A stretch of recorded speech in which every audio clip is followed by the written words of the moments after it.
Guys, இன்றைக்கி ஹோம்மேடாக oil pastels தான் ready பண்ண போகிறோம். நிறைய பேருக்கு பெயிண்ட் பண்ணணுன்னு ஆசையாக இருக்கும், ஆனால் ஆயில் பேஸ்டல் தான் இருக்காது. ஸோ அதுதான் இன்றைக்கி வீட்டிலே மேக் பண்ண போகிறோம். அதுக்காக நான் இந்த மாதிரி கேண்டில் எடுத்திருக்கேன். அதில் கேண்டிலில் தான் நம்ம மெல்ட் பண்ண போகிறோம். ஸோ அதுக்காக இது மாதிரி ஒரு கரண்டி, கொஞ்சோண்டு ஆயில் ஆட் பண்ணிக்கோங்க.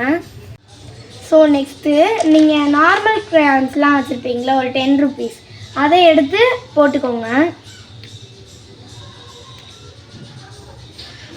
அது மெல்ட் ஆனதுக்கப்புறம் உங்களுக்கு காமிக்கிறேன். ஸோ இப்போ நான் இதை நல்லாவே மெல்ட் பண்ணி எடுத்துக்கிட்டேன். உங்கள்கிட்ட மோல்டு இருந்தால் ஊற்றிக்கோங்க. நான் பேப்பர் கப்லேயே ஊற்றுறேன். இப்போ நான் இதை பேப்பர் கப்பில் ஊற்றிட்டேன். இப்போ இதை ஒரு 2 ஹவர்ஸ் கழித்து பார்க்கணும். ஸோ இப்போ இது நல்லாவே ட்ரை ஆகிடுச்சு. இப்போ நான் இதை பிரிச்சிடுறேன்.